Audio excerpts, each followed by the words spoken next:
What's poppin', gamers?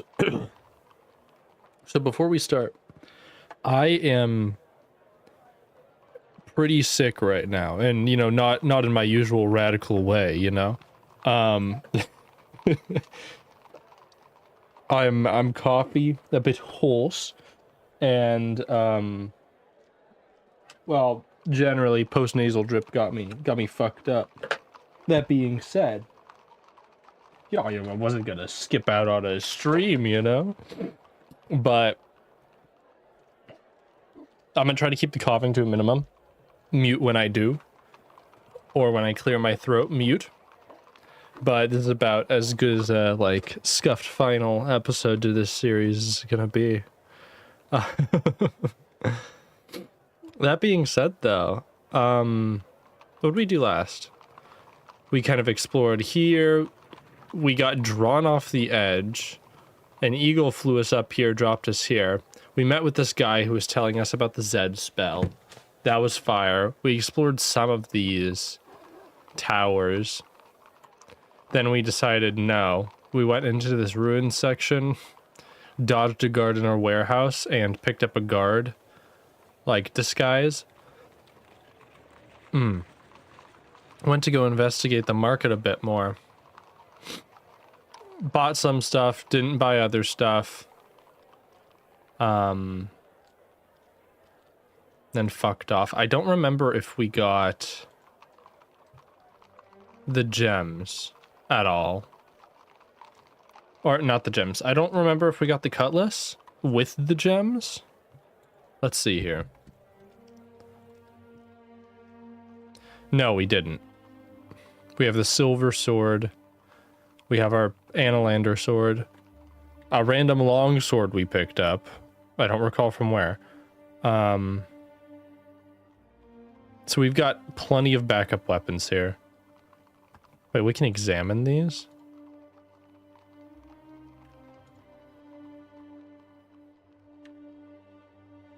Hewing axe. Okay. So we have that. We have a good number of magical components. Like a really good number. We can summon giants freaking anytime we want. Yeah, we're chilling there. So what do we have to explore? We have this side to explore, and then we make our way up to face the big bad. And then it's Jover. So, I guess let's go through the archway. You march through the arch into a well-appointed empty courtyard. From a small booth by the entranceway, a guard nods to you. Captain? The courtyard. You step out into the central courtyard that fills this enclosure. The place is blessedly quiet, with several routes leading out of it. A dome looks up at the sky, and you spot the occasional birdman flying overhead. A fountain plays in the center of the courtyard. Let's look at the fountain. The water from the fountain plays merrily over several stone statues set in the center of the bowl. Arching satyrs, weeping maidens, aged men, and head-butting orcs.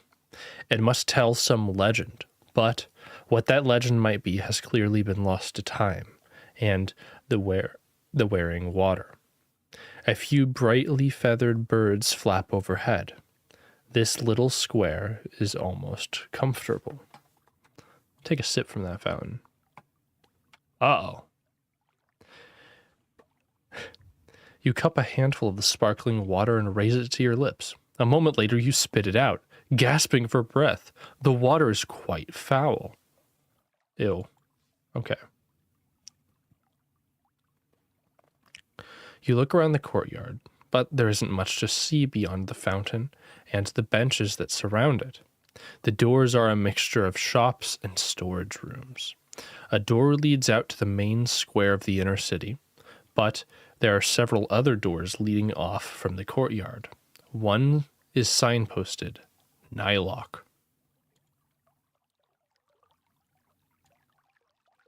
Ooh. Let's see the guard's room first. You approach the guard's room. A guard turns to you with narrowed, unfriendly eyes. What? Can I ask you a question? She frowns. Why? You seem quite intelligent. She shakes your head. I'm an idiot and I know it. With that, she waves you away. You head back to the courtyard. Damn, girl. You gotta work on your self-confidence, man. Please. You step out into the courtyard once more. For once the sun is shining in Mampang. Hold on. It's refreshing to feel the warmth on your face. Which way now? Oh, but all right. Well, we gotta, have some sticky fingers in the side chamber, You slip into a side room. Inside are a pile of crates in a side room that are marked with the seal of care. Let's take a gander. There are several stacked crates, each bearing the official mark of care as First Noble. What are they doing here? A few large empty crates lie undisturbed in the back of the room. Let's open an empty one. You open one of the large crates. Empty and roomy, it occurs to you that you could hide your captain's uniform in one of the boxes for later use. Let's open a sealed crate. The crates are nailed shut, but you slip your assassin's sword between two boards and pry off the lid. Inside are stacks of magical armor, the kind you saw used in care by Vic's army of werewolves. How could they possibly be here? And if it's here, is Vic here too? Let's look at the armor. You saw several sets of lupine armor up close during your time in care. This looks similar, though perhaps not as well made. Interesting. You leave the crates behind and return to the courtyard. Let me just see if that blunted my sword. No, we're chilling. Okay. So, that's fascinating. So it's either that the Archmage is providing Vic with this magic armor for like soldiers to attack Analand, or the other way around.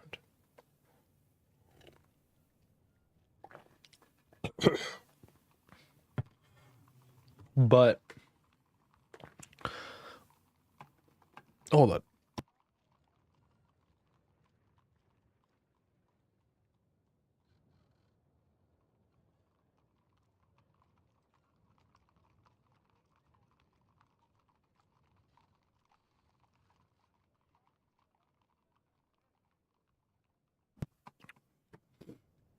Okay, sorry.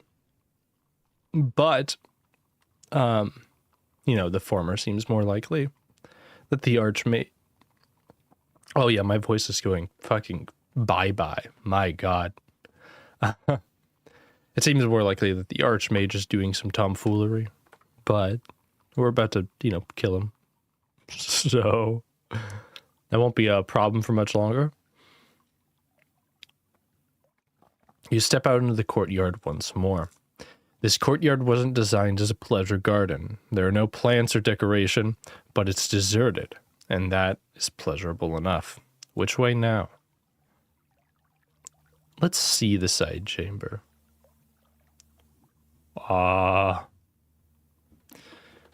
You choose a small side door, which opens to reveal dirty living quarters. A bare rug covers the floor, and an unmade bed lists in the corner.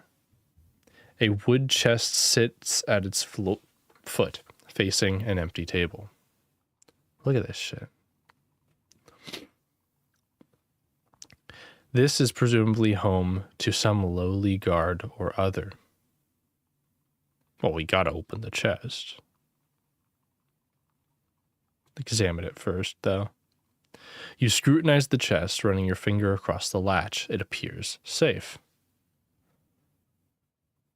I flip open the lid. The box is empty. There's not even a cobweb or loose gold coin. Maybe this is a simple servant's room. Tip the box over. You lift out...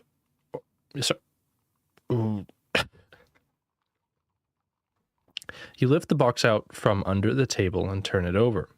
Then you hear a click from somewhere behind you. Uh-oh. Look around.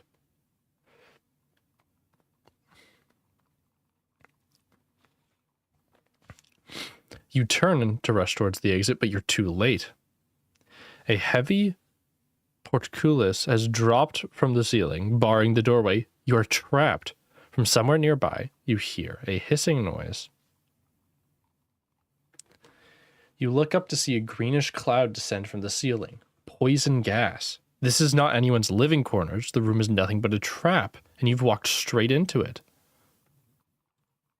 Well. Let's see if Hal will give us...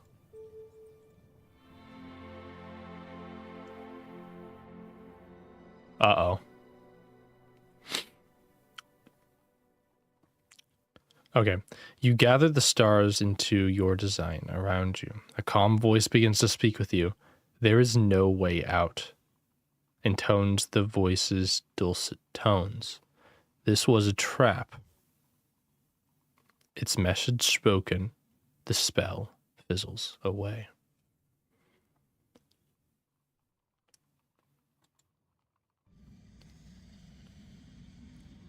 Fuck. We could huff. Okay, hold on.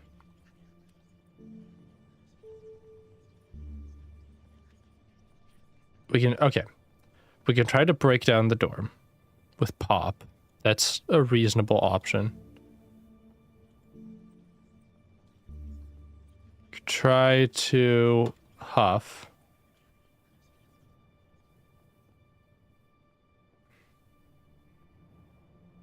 Let's huff first.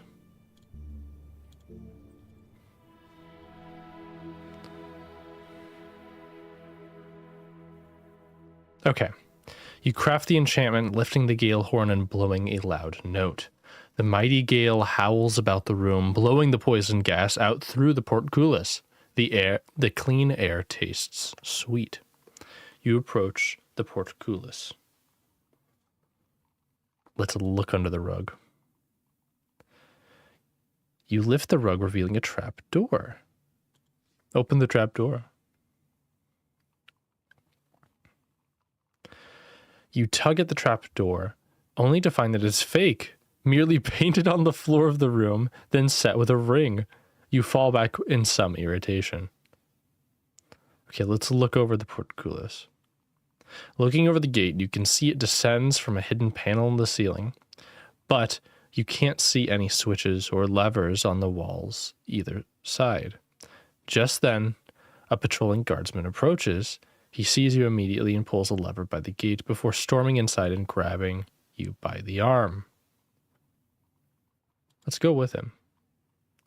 You're more than glad to be rescued, but then, when 4 other guardsmen turn up and you are dragged away, it becomes clear you're only being taken to another, more serious cell. Uh-oh. Bound and gagged, you are dragged by your ankles by 2 guards who mutter about the trouble caused. They gossip to you, or they gossip to passing companions about you. You try to cast a spell, but with your arms tied, you cannot reach for the starlight you require. Should they untie you at any point, you'll have a chance, but not before. Hopelessly, you are dragged into the office of the commander of the guard. Well, shit. The room is windowless, but lit by half a dozen lamps scattered about. Cartoum is what I'm going to go with. Cartoum, commander of the guards of Mampang, sits behind a wooden desk covered in scattered parchments. You look over Cartoum, somewhat surprised to see that he is human, unlike the orcs and dark elves that make up the bulk of guards. His square features tell you that he is not from Analand. He might be a renegade from the lands to the east of Kakhabad. I'm going to look around the room. His office is well organized, without the usual detritus and debris that you've come to expect from the rest of the Citadel. The only personal touch is a portrait of a beautiful woman above him. You don't recognize her. The Analander, standing right before me, murmurs Cartoum. I should have you killed as fast as possible. Well, there's no need to be hasty, good sir. He stares back at you, and you see fear creeping at his eyes. They tell the strangers stories about you. They say, for instance, that you are over 1,000 years old. They say it was you that ravaged the world outside these walls, though I do not know if that could be true. And what do you believe? He shrugs. In the end, I am a soldier. I believe I can run you through with a sword, and if you get up again afterwards, I believe I can run you through again. I believe that if I toss you into our highest cell, you will not fly away.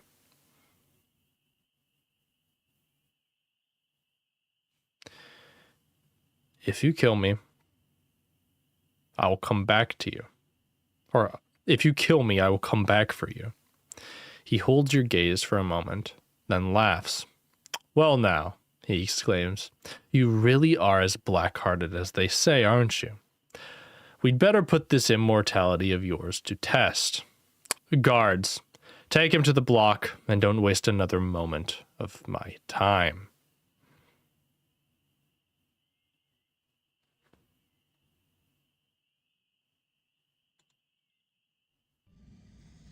I think here's where we use Zed. We have... Oh.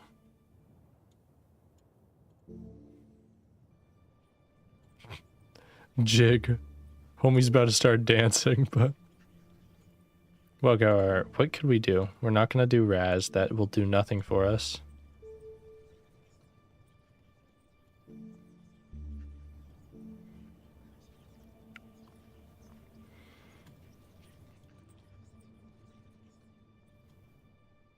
Okay.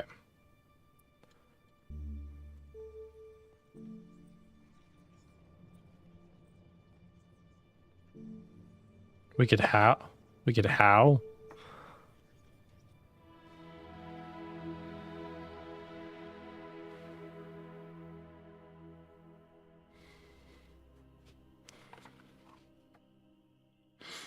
Reaching up to the constellations above you, create the spell.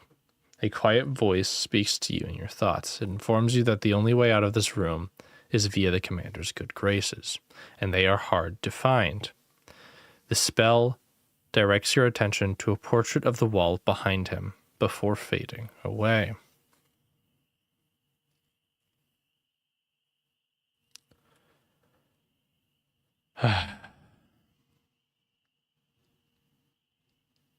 So what could we do here? Oh, I didn't mean to...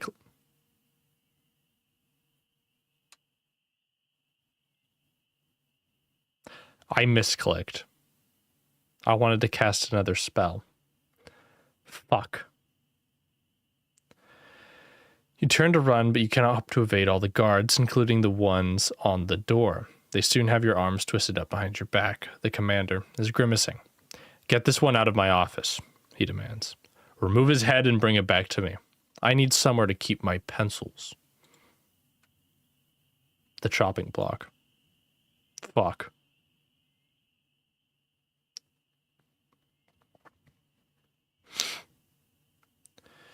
Your head bumbles over the cobblestones as you are dragged up to a rough wooden block.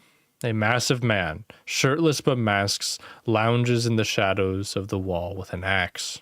The guards call him over. Welcome, he says, spreading his arms. It's always nice to see a new face. What would your name be then? Hate to have a face without a name. I am the Analander. The Analander. What an honor for me. I've heard quite a bit about you. Caused some trouble, I'm told. Well, good for you. Here's an end to your journey then. Suddenly, the man falls silent, looking up at the tower above, as though something had caught his attention. Look up. You turn and look, but see nothing but the sunlight gleaming off a high tower window. Yes, my lord. At once, my lord, the large man says to the empty air. He turns back to you. The orders given, it doesn't look good for you. He scoops you up and positions you on the block, securing an iron band around the base of your neck.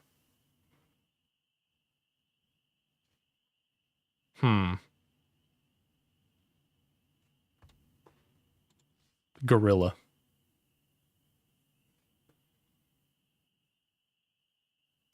You close your eyes and whisper a quiet prayer. The executioner hefts his axe, its edge gleaming in the sun. Look on the bright side, he remarks, blade quivering in the air. Not every day the archmage comes to watch me work. The axe comes down. It's my fate. You feel the cold veil of death surround you, but a moment later you find yourself moving upwards. Zed spell, baby, let's go. All right.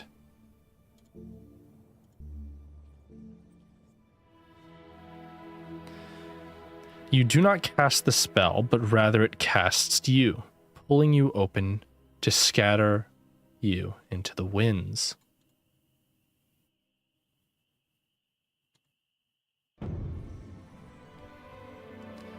You are being wrenched in directions you did not know existed. The pain is unbearable, and just when you thought you would go mad, mad from it, the forces tear you apart. Then you hit the ground, in one piece on the stony path between the abandoned towers. It is where you met the beggar, but he is nowhere to be seen. You've lost one maximum point of stamina. I see. Okay, so that's how this works. Check myself over. You pat yourself down. You're quite alive.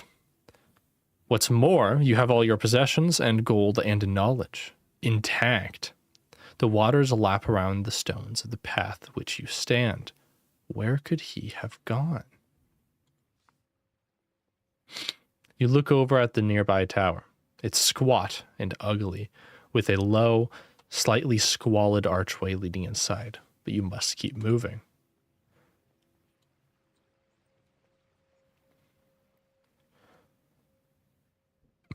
You follow the path above the water to a high but crumbling wall. This is the way back into Mampang proper. The sun is beginning to lower and the air begins to cool.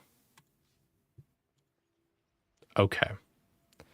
So I can't cast the Zed spell very often.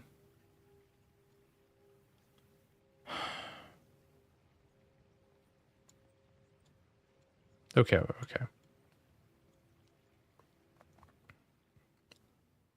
I'm not going to read these just as we get back to where we were.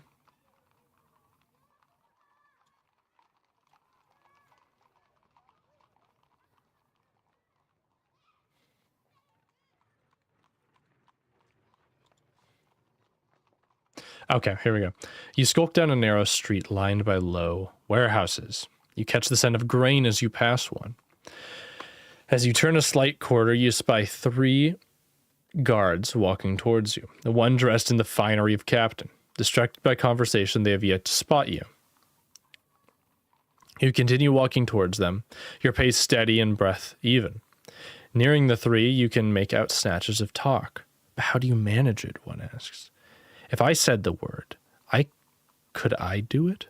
No, the captain replies. You need to know how to say it, using your will to channel the light. It's not just a matter of spouting off a word or two. The guards nod to you as you pass by, but pay you no more notice. You continue along the short alley. Sleep in the warehouse. You slip into the warehouse. Inside, plenty of empty space. Some of it lined with straw. The interior is quiet and dark. You head for the door once more. Okay. You enter the side street where you encountered the trio of guards. You make your way along the quiet, debris-strewn hall or alleyway. There is nothing but silence and the faintest smell of death. The sun is now in its lower quarter of the sky. Soon, it will be dark. Let's look at the buildings.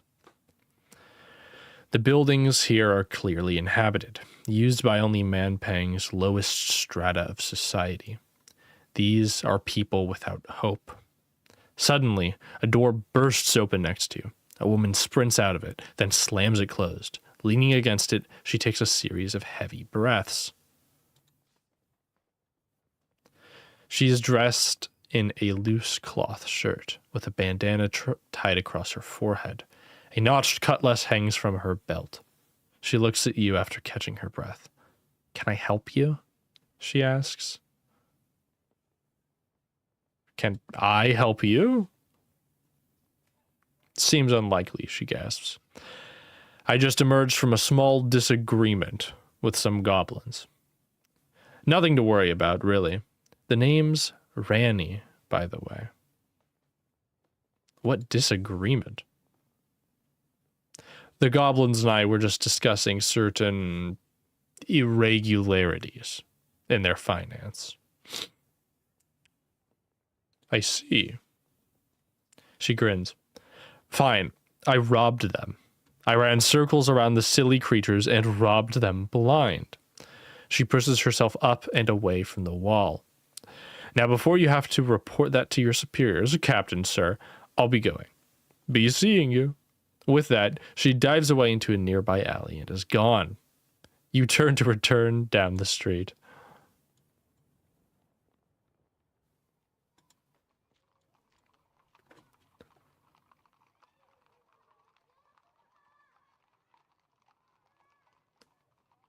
Okay. Read this before.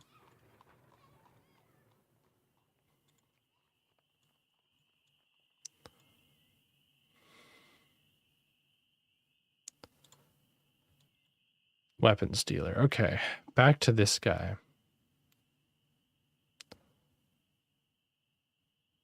All right, what do you have? 600 gold pieces. Yippee.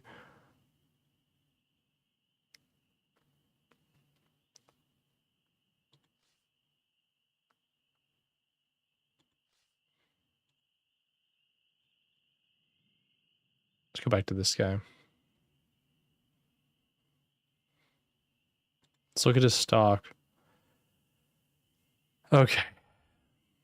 Glue, 15 gold pieces. Right, we should go to the other shop.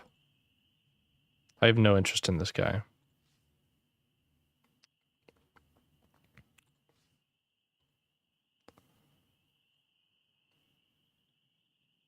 All right, you head away from the maze of stalls and shops. You could head in several directions from here.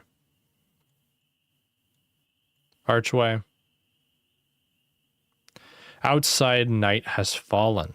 You march through the archway to a well-appointed, empty courtyard. The stars are visible through a dome overhead. The guard in the guard room is asleep. Ooh. You step out of the central courtyard, or you step out into the central courtyard that fills this enclosure. This place is blessedly quiet. with several routes leading out. The dome looks up at the starry sky. You spot the occasional birdman flying overhead.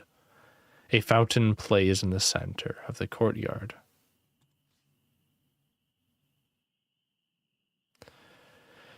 Doors lead out of the into the main square of the inner city, but there are several other doors leading off from the courtyard. One is signposted Nylock, but it's closed up for the night. Do we fuck with the side chamber yet again? It'd be kind of funny.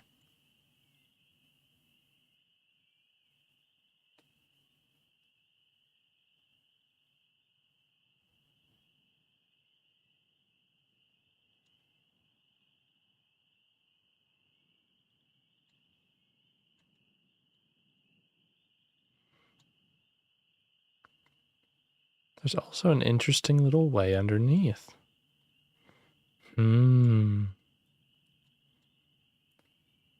Let's go into the side chamber.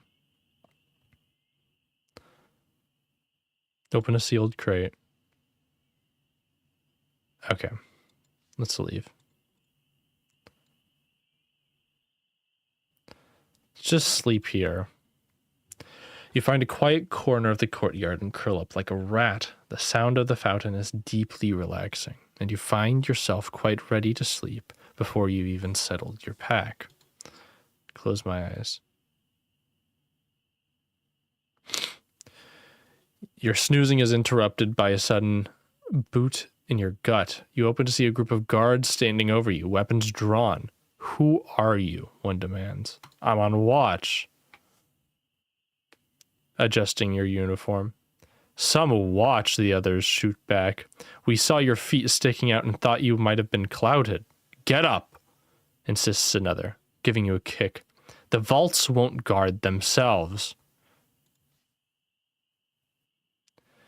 You get to your feet once more, and the guards nod. Now keep your eyes open this time. They say the Annilander himself is in the city, and he'd kill you as soon as trip over you. With that, the guard troop away. A vault, you say? Curious, curious, curious.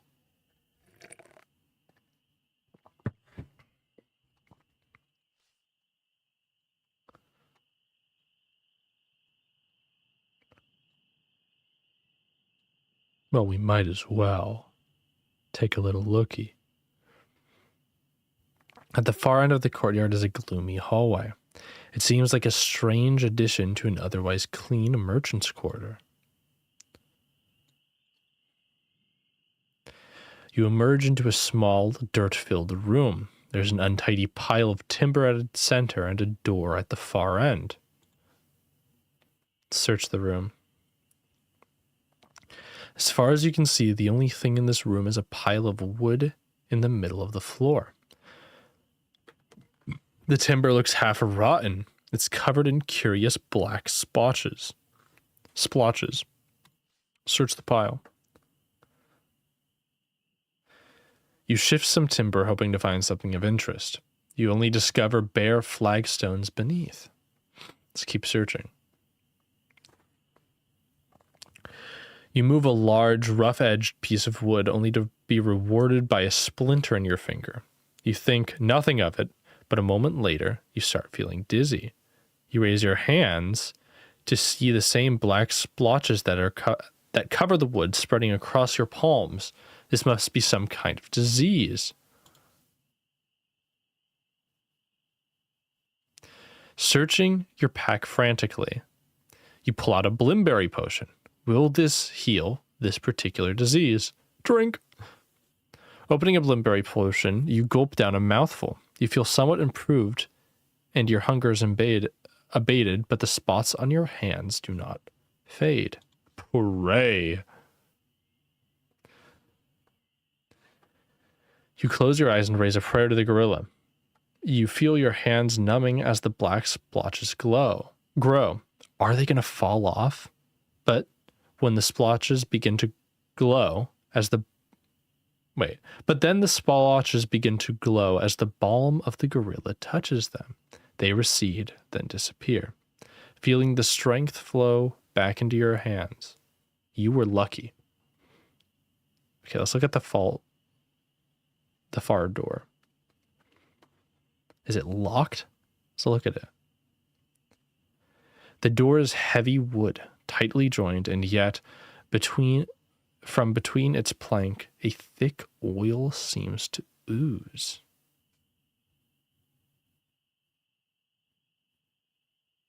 Kicked out the door. One good kick and the door flies open. The far door opens to a staircase heading downwards. You step onto the top of a flight of stairs that runs down into the darkness below.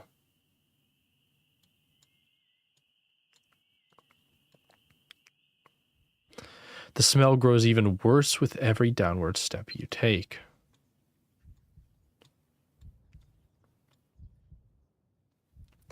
The smell is fetid down here. What is this place? A low doorway is set into the wall. All right, I'm just going to listen. Behind the door, you hear shuffling, snuffling, and scraping. What buried horrors lie beyond this door?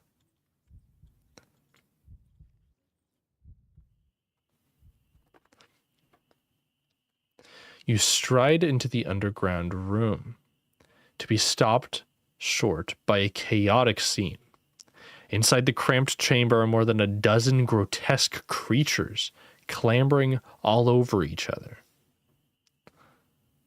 The fuck? It's like failed experiments. The creatures resemble goblins in the way a wax puddle resembles a candlestick. All have been cursed and stunted with horrendous growths and changes. One has a large bulbous head, puffy like a sack of potatoes. Another has hands growing out all over its torso, while a third seems to lack any bones at all and flops and rolls around the room. Okay, this guy's kind of fire, though. He's just head and feet. Definite vibe.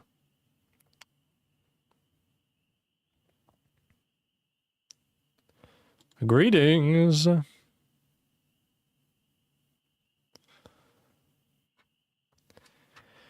You step forward to greet one of the creatures. You notice her tongue is snaking out of her mouth and coils around her neck.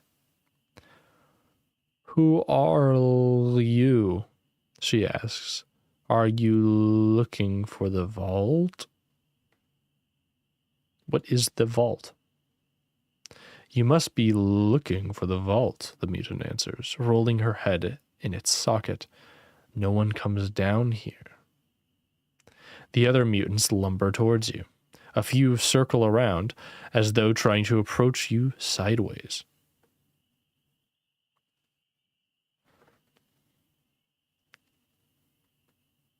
May I pass through? She considers this. And explore the vaults? Another voice pipes up, thin and reedy. The vaults are guarded, it shrieks. Guarded by traps and beasts. And the word, adds the long-tongued one. What is the word for the vaults? To your surprise, the long-tongued goblin replies, but it's a messy slur of syllables you cannot make out. The other mutants nod vigorously, however. Tell me again. Alash Amartala Nala, replies the goblin, or something to that effect. Offer them something. You open your pouch, showing them a hefty supply of gold, but the long-tongued goblin laughs. Gold? Can you eat gold? Does it help you walk or smile or laugh? Then what do you want? Nothing you can give. You cannot remake what has been made. Interesting. You take a step back. I will go. You turn to leave with the click of teeth at your back.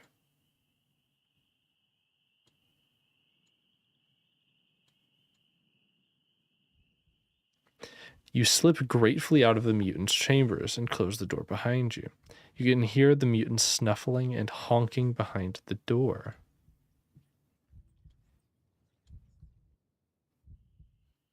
You climb quickly back up the steps. Let's see here. Okay, Mampang hides a vault. There's a secret vault somewhere underneath the merchant's building in Mampang.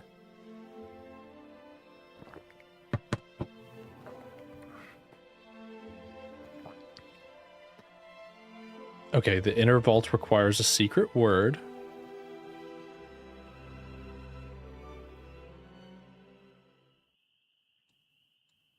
Let's head back out. You gasp with relief, slamming the door to the mutant staircase shut once more. The far door opens to a staircase heading downwards. Okay, let's go to the courtyard. You return up the gloomy hallway.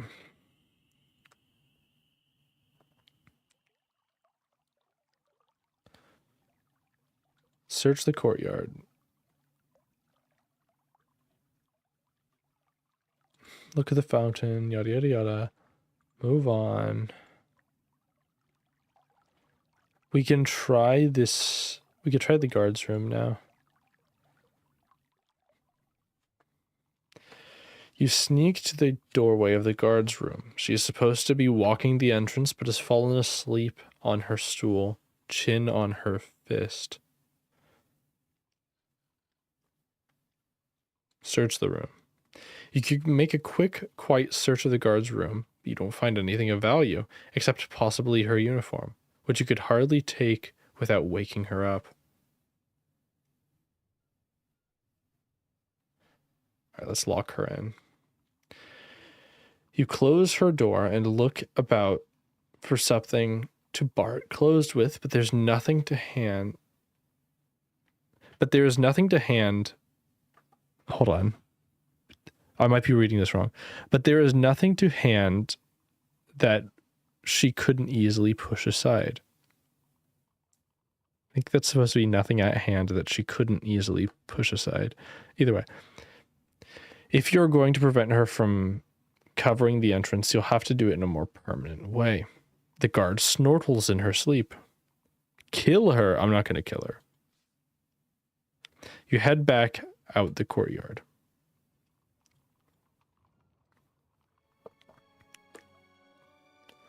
I lost a little bit of maximum stamina, disguised myself as a captain, died, and found 2 new clues. You step out into the courtyard once more. The fountain trickles and spits delightfully. In the distance, sun breaks over the horizon. You've been awake all night and are weaker for it. Which way now? Let's go into the shop. Okay, you enter a trade post of some kind. A bald woman with one eye leans on a counter, flanked by the shelves, stacked with goods and trinkets. At this moment, she's talking to a finely dressed traveler. The merchant Nylok glances up at you as you enter, then returns to her bargaining. You regard the trader for a moment. Nylok leans over a ledger and looks like she has held the same pose for 100 years or more. To say she is not showing her visitor much respect would be an understatement. I'm just gonna let them talk, you know. The merchant is shaking her head, not meeting the eyes of the traveler. Listen, I do want what you have, but if I buy it at that price, the Archmage will have it at my head, with all due respect, of course. I see. I must give this some thought, rumbles the traveler. You hover, listening, but the trader behind the counter has noticed you. Well, she demands, what do you want? The man at the counter seems to notice you for the first time. Something about the man seems familiar, and it would appear the feeling is mutual. You, the man gasps. Indeed.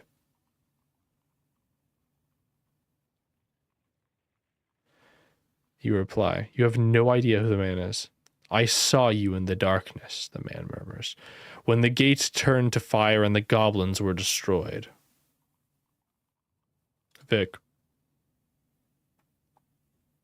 But of course, you must have seen sketches of my face, at least on the walls and pamphlets that covered Care. The man puffs out his chest. Vic Senchashel, first noble of the city port of thieves, and you, I think, are the Analander. Nylock lifts her head, briefly. You know this stranger? Vic grabs you around the shoulder. Why, my dear friend here is why I'm first noble. He aided me in defeating the marsh goblin hordes that threatened the city on my day of ascension. Says Nylock. She goes back to writing in her ledger again. That's right. You reply, unable to resist a smile. We showed those goblins a thing or two, eh? And how is Care now? Changing, Vic answers. The first thing I did was remove the council. Amazing how much more efficient things can be when there's only one voice in charge, and a businessman's voice at that. He flashes a smile at Nylock, but her one eye is looking elsewhere. You can really start making the kinds of changes you'd like to see. You still sell slaves? Of course we do. They're the bedrock of any successful city. Slave under whip, slave under low wages, or slave under the power of the crown. It doesn't matter. You can't have comfort unless you're sitting on someone. Why are you here, dude? And what do you want? And what are you doing here? Vic smiles. Just a little goodwill trip, you know. I want the Archmage to know that my new position isn't a threat to him. I thought I might solidify a new relationship with a touch of business. Like selling armor? His face hardens. I'm not sure if that's any of your business. He wants your werewolves? He shushes you. Keep it down. Do you want to give away trade secrets? The esteemed Archmage, he says, glancing at Nylock, merely wishes to know how you are. Glancing at Nylock, the esteemed Archmage merely wishes to know how to acquire such a disciplined force. I'm sure it's a lucrative deal. For everyone, he laughs and looks at you shrewdly. I am doing well.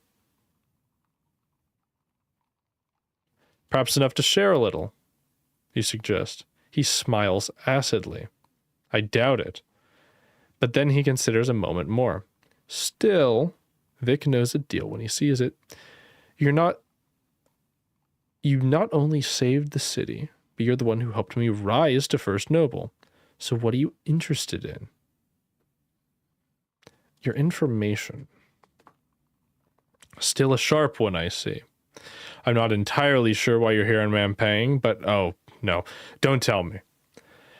But here's what I know. This is the second shipment of armor I've brought to the Archmage, so he may have some of my unique soldiers prowling around.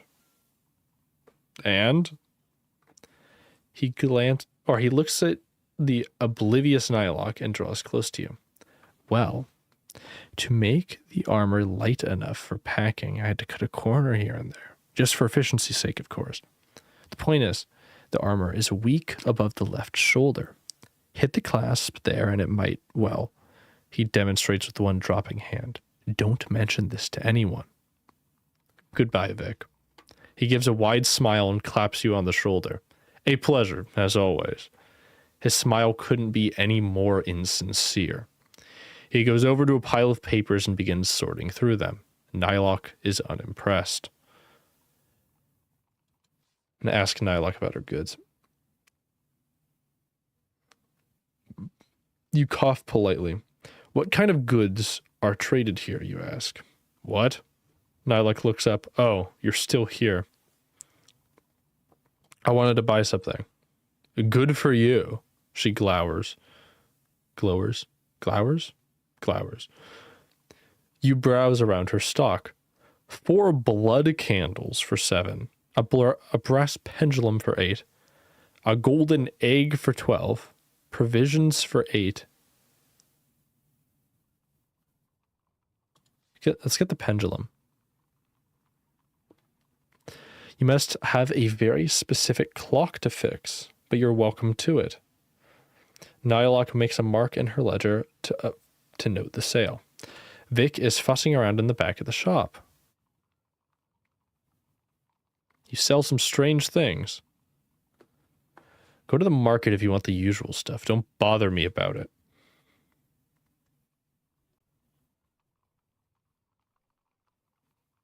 What the fuck are the blood candles for?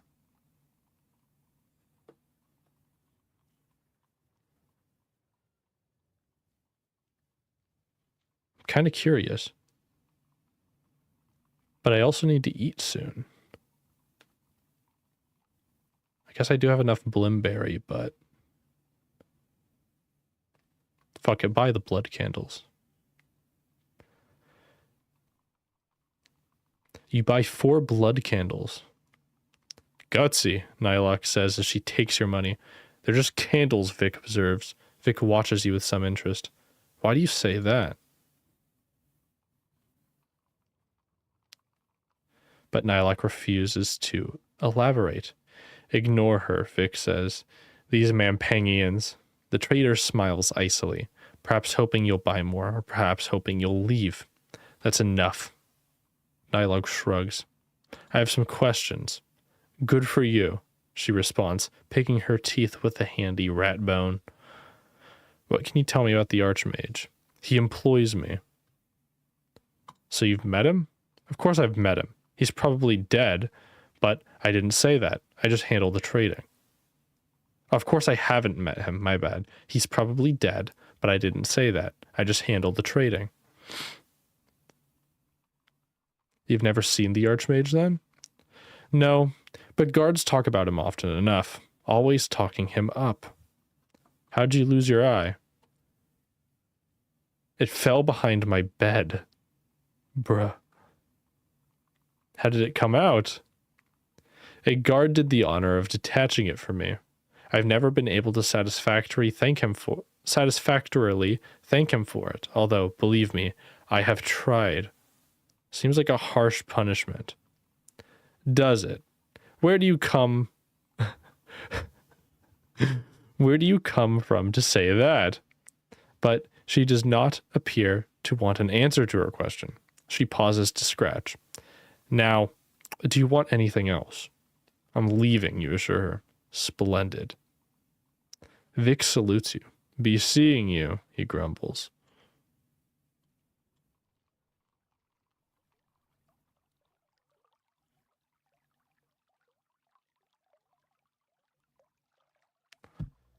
Okay.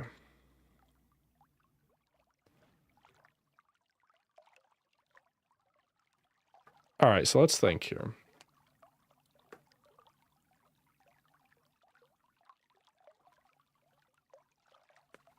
We have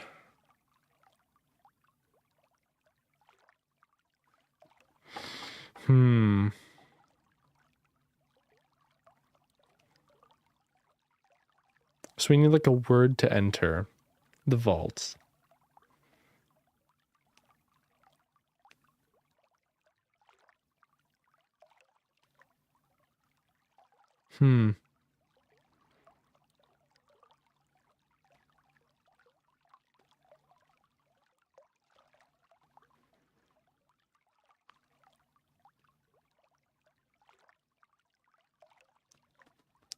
We could go into the side chamber again. Just try not to trigger it. That's an option.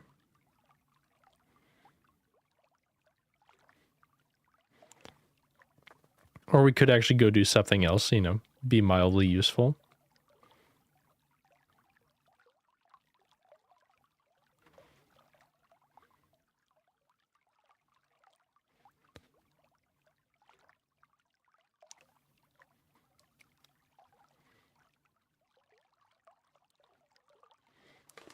Hold on, let me blow my nose.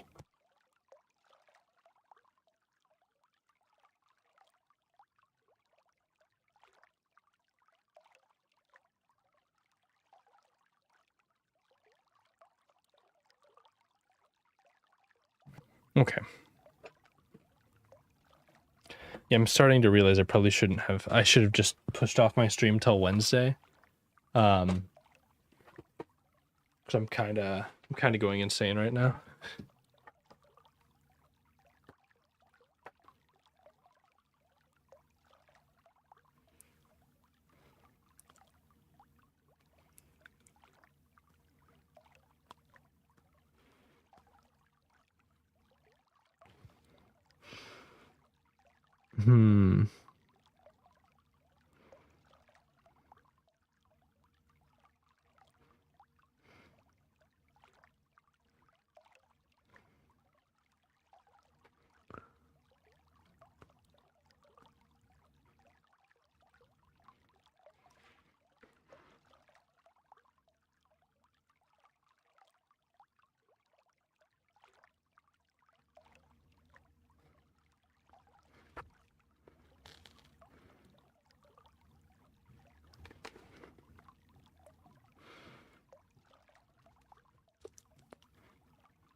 I don't know.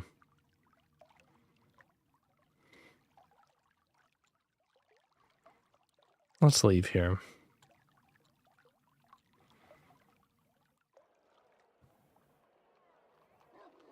Look at the pillory. Alright, look at the alley. Glancing down the alley, you see the distant touch of smoke. Some kind of fire. You could cross the square or explore the fringes. Let's go down the alleyway. You enter an alley littered with refuse. Buildings are at either side. The buildings either side are leaning or collapsed. We got some like elves looking at us goofily. In the dim half-light, you nearly trip over two men who are leaning against a wall. They straighten out and turn to you. Seems we have a visitor, one says. His eyes are closed and so are his comrades.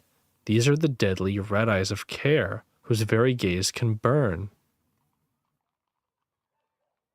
Just passing through. No, you're stopping here, I think. The man replies. A moment later, you can hear the crunch of footsteps. There's another standing behind you. Greet them. You greet them warily. Created by a curse laid upon the north gate of Care, the red eyes can kill with a glance. You remember tales of their rage from the time in that city. What have we here? Korga, take my eyes if this overfed oaf is a native of Mampang. Where are you from? Care. Ah, he replies, as are we. We left the city port a season ago, fleeing the curse that changed us so. He spits. Tell me, did you ever visit the Shrine of Slang? A true god, that one, nestled in the sinking docks of Care. I visited it, yes. A visit is hardly suitable devotion, he frowns. The strangest thing, though, is I can't remember the name of its high priest. It has slipped my mind. Can you remind me? Oh, shit.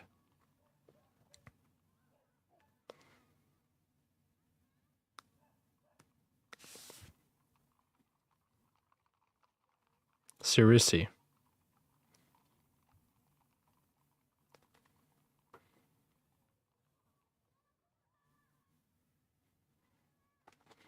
Wrong. I knew you were lying. They lunge at you.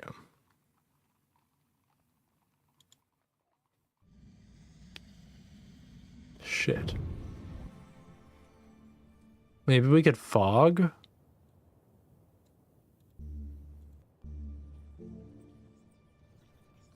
I could cause invisibility.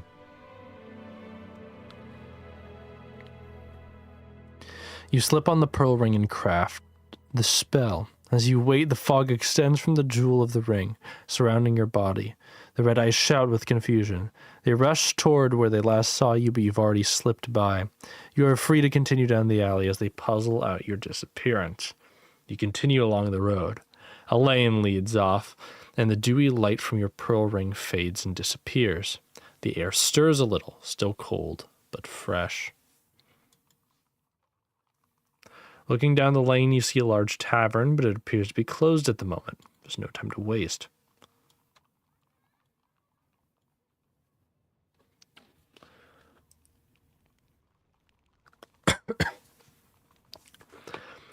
You follow the road to a junction where a collection of nestled, winding hallways leads away. As the sun climbs towards its zenith, the wind blowing between the buildings picks up a little. Peering down them hints at a maze of twisting paths and shadowy nooks. There's a small fire here, which a few figures sit glumly round. Let's look at the people. The people gathered here have a cluster of tents to one side, along with packs of gear. A small fire burns in a dug-out pit. They sit around, chatting over a bubbling stew.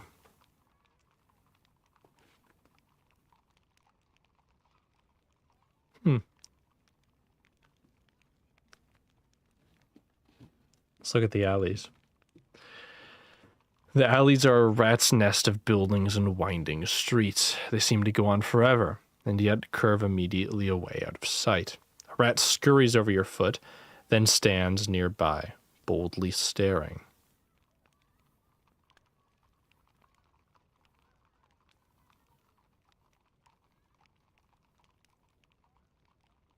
Huh.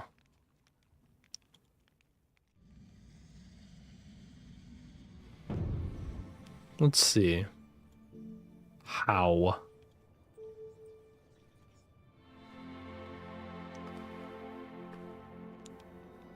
Head east to be wary of dark corners for there are many dangers here. Okay, fair enough. No alleys for me. You pass by the alleys and follow the road as it heads towards the rising wall of Mampang. After a while, the path opens out to a stony clearing.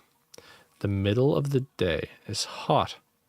Guards walk this way and that across the space. Let's look at the flagstones. The flagstones of this square are smoothed and worn as though by torrential rain. Across the square is a low wall set with a door. The guards do not seem to be guarding it, but none are going anywhere near the door either. Let's look at the people. The people in this square are moving this way and that, seemingly without purpose. They all seem quite concerned and busy, however. You could elbow your way through the strange crowds filling the square.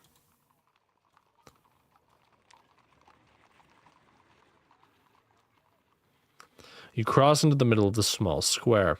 Guards move this way and that across the flagstones. In one corner of the square is a tent from which rich smells are rising. Yo, the food cellar has a low tent with a cooking stove. A few of the square's wandering populace pause by it to eat before continuing on their endless circuits. This is not a good place to hang around.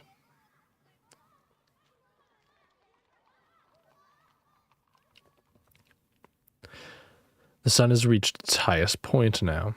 You approach the small kitchen. To one side, a long table is crowded with people eating their meals. A chef bustles through the kitchen. Hungry, he says. Let's talk to him. You attract the attention of the staff. Yes? You want to eat? What is this part of the city?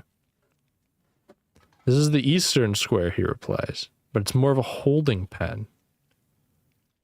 What lies beyond the east wall?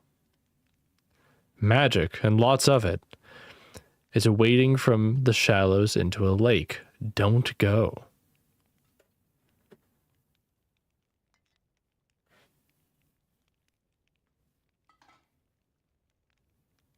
What are all the people here doing? Here? Eating. Out in the square, you mean? They're waiting. Waiting for what? To be needed. If you watch long enough, you'll see him being called away. You ask a lot of questions, the chef observes with narrowed eyes. Must make you hungry. He waves his hand at his stove. Something to eat? It's only 8 gold pieces. It seems the cook is serving bull's eyes. They glisten and wobble in a dark sauce, seeming to stare at you accusingly. Just gonna back up. Suit yourself, he says. Damn.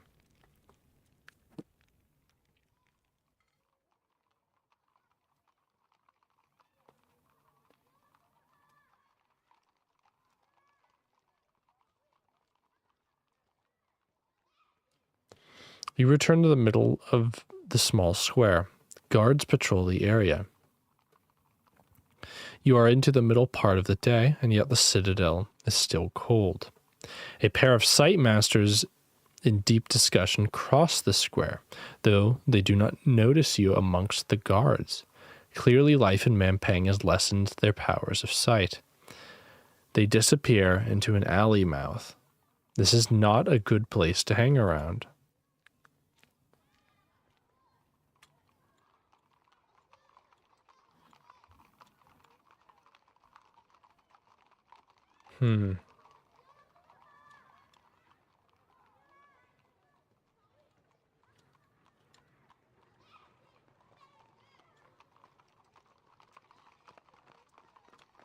I think it's time to head back. Let's go for the Crown of Kings. You return to the edge of the square. Guards walk this way and that across the space. You could try to elbow your way through the strange crowds filling the square. You return to the crossroads near the tangled alleyways. Let's explore the. Let's go up to the fire. You approach the fire, but something about your appearance must be foreboding, as no one will talk to you.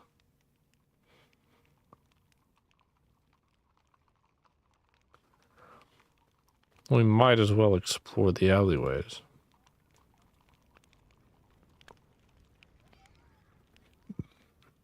You head into the alleys cautiously, trying to follow the vague hints you have been given about the route. The sun disappears, heading towards the horizon. The paths turn this way and that until you reach a fork. You look down one of the alleys. It seems no different than the one you followed here. Indeed, it looks exactly the same. Look right. The second alley is almost identical to the first. Left. Your instincts suggest the left road, but you'll have to keep moving. You must surely be reaching the edge of the alleyways by now. You've walked a considerable distance. To your surprise, the alleyway emerges into a crossroads with the fire pit where you started.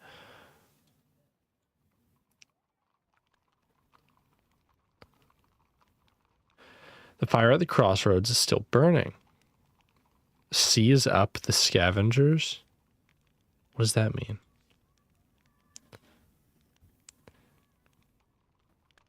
You look over the group around the fire. These people are poor and half-starved, but there are at least 30 of them. You cannot hope to overpower them all.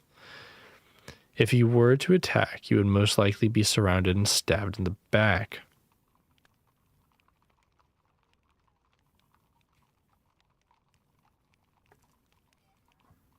Why am I just like given the option to be fucking evil?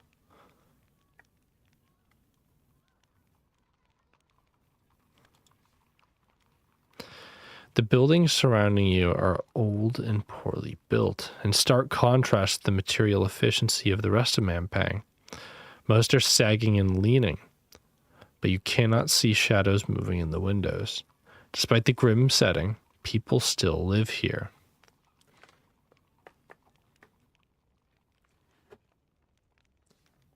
Let's go right this time in the alleys. You disappear into the alleys once more, following lanes that seem to switch back and twist on themselves. Clouds rumble as they roll across the dimming sky. It'll be night soon. After passing several blocks, you begin to develop the sense that there is more in this land here than could possibly fit. You move cautiously onwards. The alleyways look all the same. You stumble around a corner and come up onto a small open square in which a single building lists slightly to one side. The structure is made of haphazard stone blocks, roughly piled on top of one another into a slightly listing structure. It is, however, most definitely a house. I'm going to approach it. Curious, you approach this building. Is this place the cause of the strange disturbance to this area?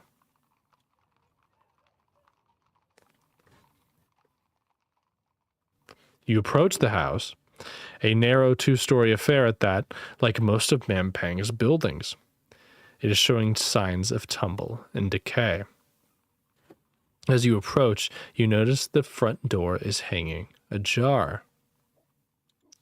Just gonna listen, you know. I'm not gonna like barge into someone's fucking house, you know, castle doctrine and all. We're gonna get fucking shot if we do that. You put an ear to an open door. There are no sounds coming from within.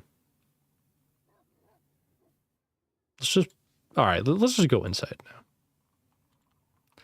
You walk inside, wincing at your own impropriety, or whatever. The front hall is sparse but cared for. Your feet sink into a colorful rug. To your right, there is a kitchen with a few embers in the hearth. Some stairs are nearby. There are several vases of flowers, all fresh. This place is clearly not abandoned. There are a few ways to go here. Well, upstairs, of course. You head upstairs. The upper floor is one large room. Two double beds sit at opposite sides, with trunks at the foot of each. A rug is at its center with a few toys scattered around. A small table sits by one wall with a small box on top of it. There are more flowers here. Cast a spell for sus.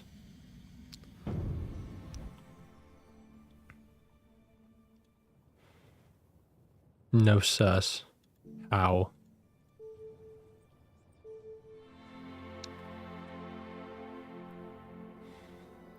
Consulting the stars, you bind the magic, and a calm voice begins to speak with you.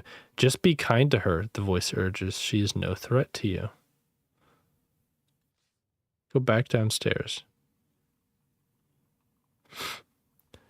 You turn to leave, only to hear a door opening downstairs. A muffled woman's voice comes from below. Forgot to lock it again, those children. You hear her moving around the front hall, humming to herself. You march down the stairs, almost colliding with a plump, middle-aged woman. Her eyes pop out open, seeing you. The woman is in front of you. Who are you? She demands. What are you doing in my house? I mean you no harm. Her eyes narrow. Then why are you here? There's nothing worth stealing after all. I live in the worst house in Mampang. Why is this the worst house? Well, she exclaims, how did you find it? I walked the alleys. Randomly? She puts in, this used to be a nice area, you know, but the neighborhood has really gone downhill. You lot should do something about it instead of going around harassing ordinary citizens. What happened to the alleyways? I have no idea. Something rotten. They used to be a grid. A grid. Can you imagine? You could walk home drunk in the dark. Now, if you tried, you'd probably end up in the outer yards. She peers at you. But you're an odd one. Why are you even, or what are you even doing in this part of town? Why don't your clothes fit? I'm not from Mampang. I've never heard such a thing. Her eyes narrow. The world outside the wall is dead and dust, she asserts. You can't be from outside. There's a lush and verdant world out there. I don't believe it. Outside? How do we even look alike? You must be some kind of mutant on the inside. Still, I'm glad to see you made it back from the horrors out there. No wonder you barged in like you did. I bet seeing a house or a street is strange for you. Come on, straggler. She heads towards the kitchen, calling for you to follow. My name is Molka, by the way, she shouts.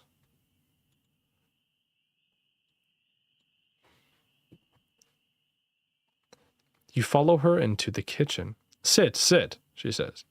You sit, and she bustles around, picking up a piece of paper from the table and stuffing it into her pocket. I am not sure whether to be honored or frightened of you, she titters. Would you like something to eat? Or perhaps play some dice and chat? I do love a good game, but I have scant time for it now that the children... But I have scant time for it now that the children are getting older.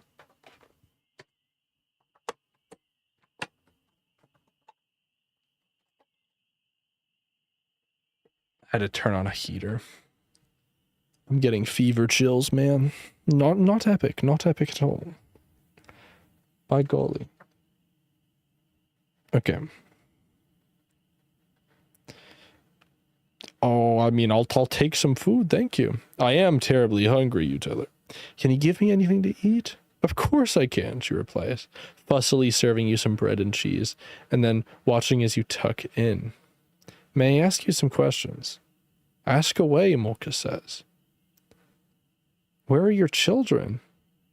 Out playing, I assume. The scamps like to dash around the alleys and so forth. They always find their way home somewhere. Natives. Or they always find their way home somewhere. Natives.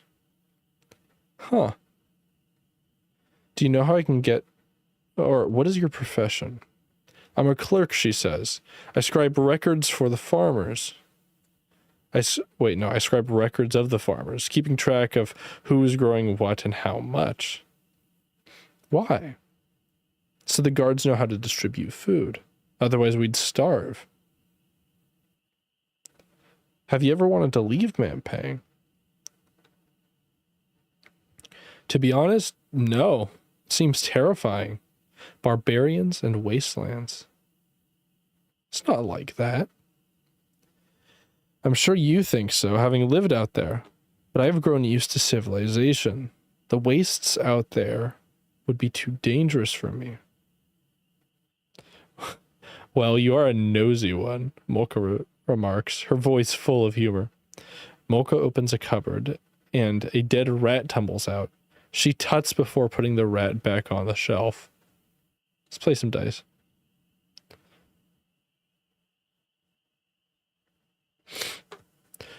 I'll play. You tell her. What's the stake? She shrugs. No stake. I like to play for the pleasure of playing. Do you barbarians do the same? Let's play.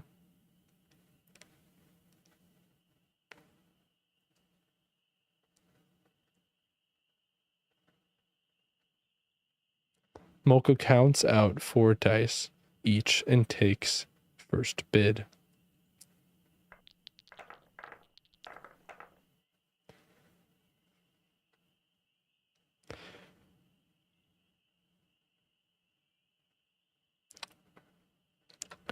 You roll your dice. Molka snorts, picking at splinters on the table. You're from away. I can hardly believe it.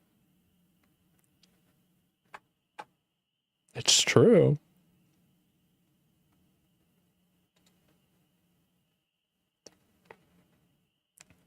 A few survivors, to be sure, but whole other cities? You've been misled. The world is flourishing.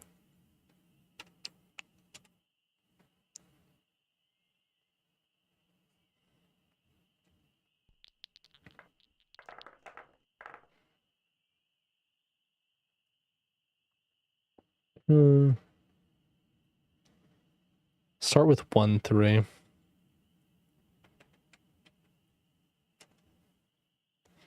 Well. Wait, hold on. Can you tell me about the Archmage? 1-3. No, we will not speak of that. Why not?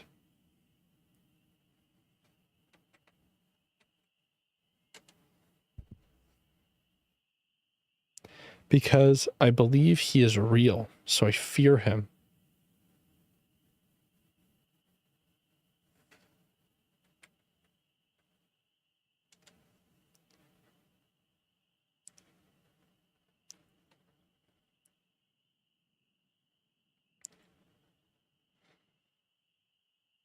But why would anyone not...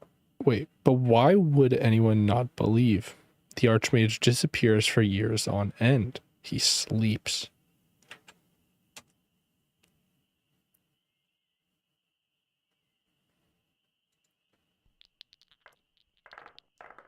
Curious. So, tell me of the wider world. The world is larger than you would believe.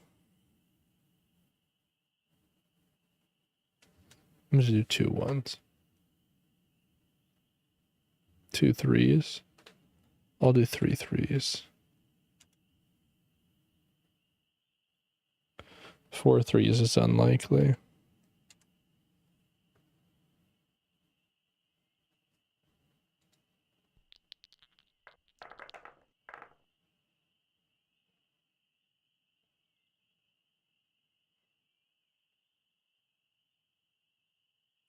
Oh baby. Okay, let me just go like balls to the wall 2 1s.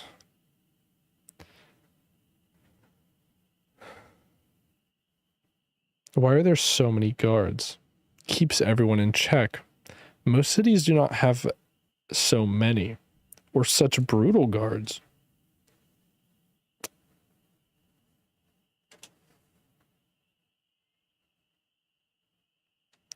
They are the price of our safety.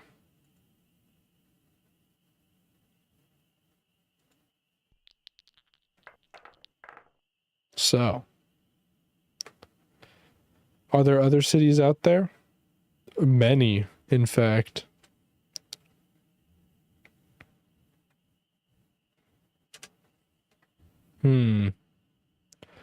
What are they like? Some bountiful, some cruel.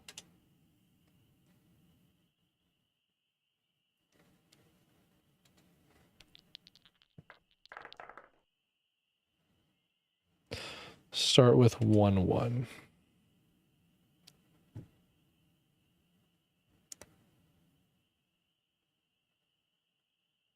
I bid 1 3. Okay, how do I?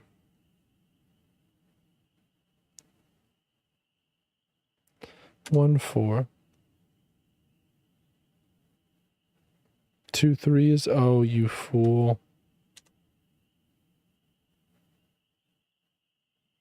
You fool, you fool. Molka or whatever your name is. She shrugs. I used to play in the city square often, she remarks. But I'm too busy these days. And the guards demand fines for everything. I've played enough, you tell her. Of course, she nods, somewhat sadly. She puts her dice into her pocket. You get up, thanking Molka for her hospitality, and head into the street.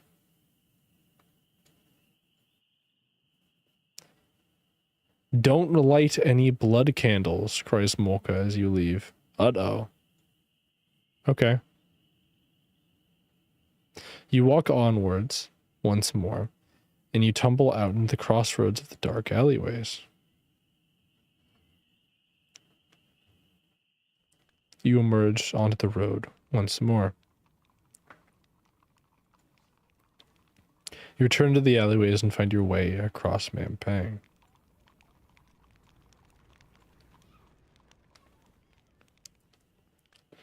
You make your way along the alleyways. A lane leads off. Another night begins. You should try to find a place to sleep. The night air is cool and good for walking.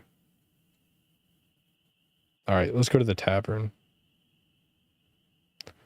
A sign hangs outside the tavern door. This is the Bony Hand. To enter the tavern, you're forced to duck below a low door frame. The whole building seems to have sunk at least a foot into the ground, either from age, neglect, or both. You're probably safe from guard patrols here. Most of the crowd are merchants or other visitors to Mampang. You see a good number of messengers and clerks returning from the far-flung eastern areas of the Archmage's growing kingdom. The crown has extended his grip across a wide area. Much of it is normally occupied by proud cultures who would fight back if not for the artifact's controlling powers. Now, it takes nearly as many bureaucrats as soldiers to maintain it all. There are several tables here, both occupied and empty, and a little space at the bar. Oh man, dude. Alright. Here's where I'm at right now. Okay, fellas. I am like desperately EP. Like desperately EP.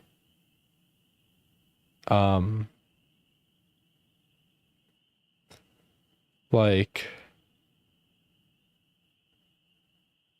I'm like looking at this and like my eyes are going back and forth and back and forth and back and forth. I shouldn't have streamed while sick. By and large, so contrary to what I said, like Friday is going to take us like 3 streams, just because I'm probably gonna end right now, rest up, might not stream Wednesday as a result, but cope, whatever. But maybe Friday, maybe we'll see. I might just say fuck it and not even go to school this week. Work on some other stuff behind the scenes. That being said, I have like 3 videos lined up. Like one of them is going to require a fair chunk of editing. Kind of a mix between the style of the mob vote video and the bush video. That one's going to take a while. Haven't recorded and the script still needs polishing. But yeah, expect that in a few weeks, hopefully. And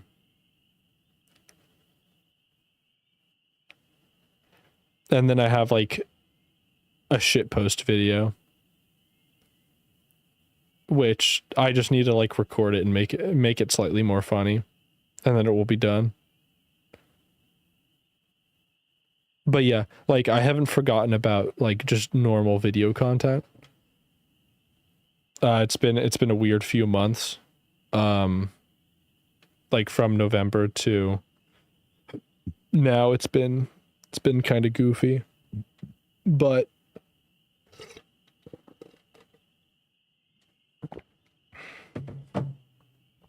here we are. So I'll catch y'all on Friday or Wednesday, depending on how I'm feeling. But until then, fellas, I'll catch you later.